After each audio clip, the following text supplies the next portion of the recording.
What's up and welcome back to the channel.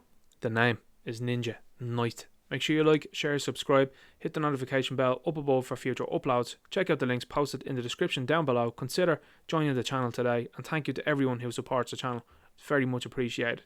So here I have an image of the original Spawn action figure and comic remaster 2020 that Todd Mcfarlane offered on Kickstarter. So for people who are not in the know, Kickstarter is a crowdfunding source. So what Todd Mcfarlane did was he crowdfunded this figure.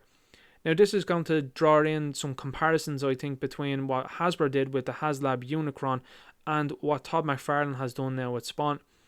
I think with both sales and with the ways both of them went, you're going to certainly turn off a lot of fans.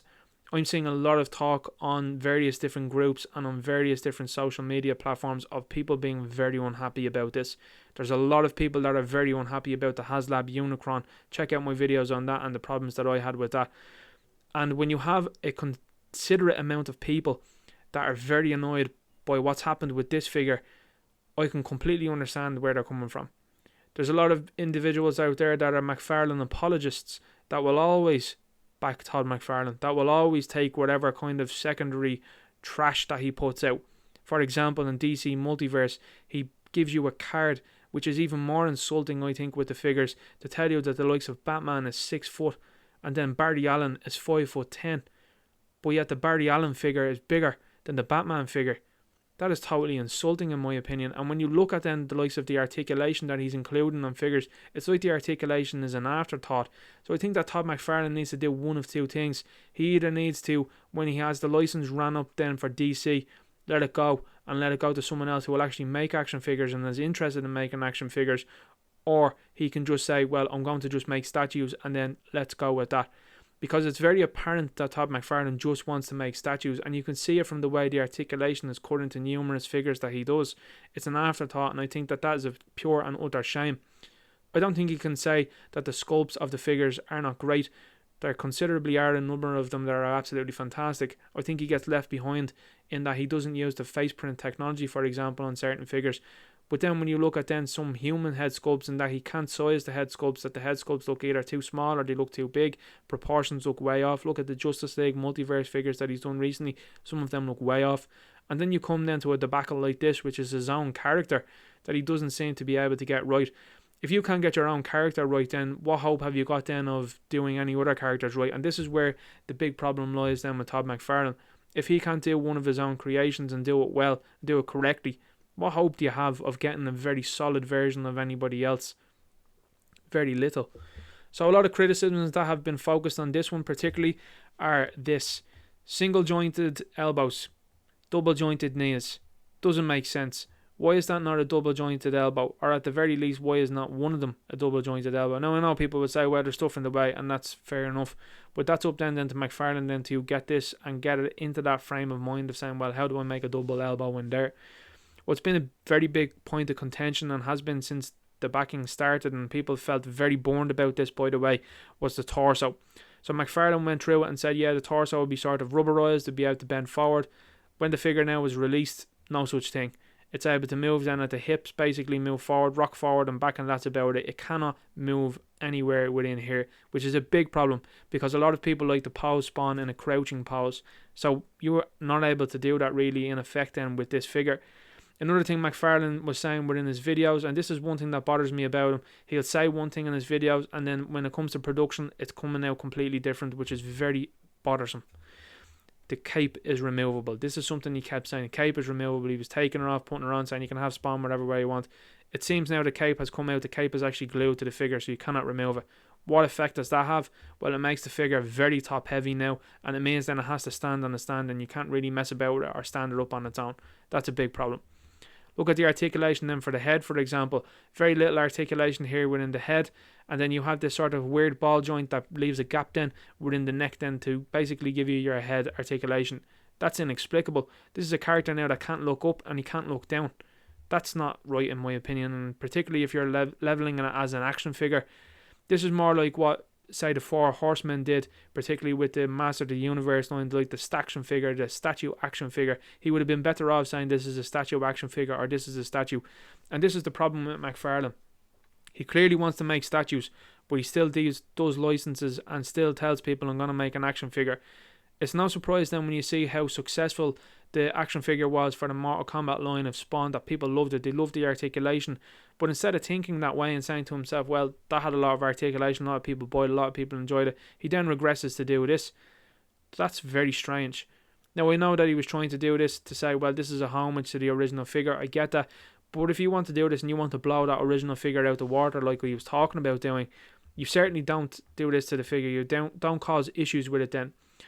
What's the knock-on effects for this? Well, the knock-on effects for this is there's even Mcfarlane apologists that are coming out and criticising this, and that's very difficult to see, because when you see people that are very much so behind Mcfarlane when he does things, even when he's wrong, there's people that are 100% behind him, which absolutely baffles me. And these people can get quite aggressive on social media. I don't know what it is about it. Maybe you'll let me know in the comments if you're a Mcfarlane apologist, what it is about Todd McFarlane that really makes you go to bat for him, because I'd like to understand. So I'm seeing it on a lot of different social media posts, and I'm seeing it certainly within this figure that a lot of people are not going to back anything that he does ever again, particularly on a Kickstarter, because it's too wild. And very similarly to what happened with the HasLab Unicron figure, there's a lot of people that won't back that ever again, myself included, because I feel very burned by that. So what you're saying here is you have 23,761 backers, and you will have people that will say, well, if you don't like it, just sell it. Yes, and you'll make a profit on it. But what happens is then, if you keep saying that to people, then what happens is then people that say, well, I'm not going to trust this again, I'm not going to buy it. And then if they do sell theirs on, they're not going to be a future buyer in future. So what that happens is then, is you're going to have less backers the next time this rolls around. You might make it, you might not. So that's the issue that you run into. If you're giving fans updates on videos and he's thinking he's cute when he's outside in his office or outside in his backyard and stuff like that, and he's doing various things with the figures and showing prototypes, and then the final version comes out looking completely different, or there's something that's not quite the same as what he was showing earlier on, you're going to have problems then. You're going to have people then that are going to feel burned. They're going to feel like that they weren't given what they thought they were going to do. He was talking about unlocking certain things as this moved on, and the more times things got unlocked and the more money went on, there was more stuff getting added. This is a problem with Todd McFarlane. He's kind of like the dog chasing the card. He starts to get a bit excited and looks at different things rather than keeping his eye firmly on the ball and saying to himself, right, if I get this out and I get one done and I get it done correctly, happy days. Instead, the eye goes off the ball, he tries to include or do too much, and then it just goes into big problems then. Look, for example, the Justice League figures that he's doing for the Snyder Cut. He has a back card image of Batman that's in a completely different look than what he is given an action figure for. That's totally erroneous, and that's something then that needs to be done at a company level to rein him in or rein someone in and saying, look, what's happening here, because the art is not reflecting what's going into the figure, and the figure is not reflecting the art, and that is a big problem. I think this is coming to a head for a lot of people, and I think a lot of people are feeling really annoyed about this. And I think if you're a buyer for this and you're happy with this, that's great and that's amazing, and you're absolutely more than welcome to and feel entitled and happy with this figure. But I think where a lot of people out there, they are severely disappointed. They are feeling like they do not have a voice with this one, and they're hoping that the company listens to them. You have teased figures coming in the future now. You have the likes of Redeemer and Gunslinger. You have a possible Violator coming then as well too. What's going to happen with these figures? Is he going to cut articulation? Is Violator going to be a Kickstarter? If it is, I'll be interested to see what the numbers are going to be like on that. Will people purchase it now as a result of this? Leave me a comment below. Let me know if you'd purchase a Violator in Kickstarter now after this. Or is this going to seriously make you consider this ever again? Because I have to say, I know Spawn fans are very passionate. The same way I'm very passionate about multiple different things, and I was very passionate about HasLab Unicron. I personally wouldn't support HasLab ever again now after what they did. So this is the knock-on effect that happens, and it might be for people to sit there and say, oh yeah, well, just sell yours on, or laugh at people that don't really feel like they got what they got out of this.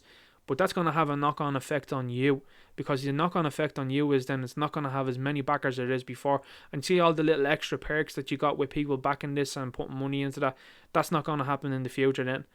So I would think seriously about anybody that's being critical of people that are unhappy about this, because the people that are being critical of this and that are talking about this and giving valid and constructive criticism towards this are people that are trying to talk for all fans to say to this company, this is what you promised us, this is what you are offering, and now you've given us something completely different in the final product that's not representative of what we were led to believe for an entire campaign for a very long time. There's people that have been looking forward to this now. As you can see, 2020, they've been looking forward to it now, maybe, nearly a year. and then they get let down like this. The same way with the HasLab Unicron situation. So I can completely understand people that feel badly about this. And yes, while it's a quick fix to sell her on, it's not going to be a quick fix later on down the line. And then people are going to be scratching their heads along with Todd McFarlane, asking themselves, why aren't people backing my projects? Why aren't people supporting me the way they could be? Well, the answer is this: because you're giving fans one thing and showing them one thing, and then giving them a complete other thing then by the end of the line. And that's where people draw the line. And I have to say, with this climate, I don't think you can mess around with things like this, because companies now are going to find out very quickly that if you start messing around with fans and you start not giving fans what you're promising them, and you start to alter things and you start to do things and not tell fans then, and be a little bit shady about it, people then will be right to say, well, I'm not going to give you money anymore. This is a big effect, because there's people that not only support Spawn, by the way, but they would support the likes of his Mortal Kombat lines, they would support the likes of the DC Multiverse line, and then some of the other lines that McFarlane does. Some failures in there too, by the way, the likes of Game of Thrones and Harry Potter, complete and utter failures. So it's starting to look very suspicious. It's starting to not look good. And I think when you're seeing people online that are very much so critical of this, and they're right to be critical of this, I think that this is going to be a big line in the sand for a lot of people. He needs to understand if he's going to do an action figure or if he's going to do a statue, and let people know. Anyway, I'm going to leave the video there. Make sure you like, share, subscribe, hit the notification bell up above for future uploads, and I'll talk to you later. Good luck.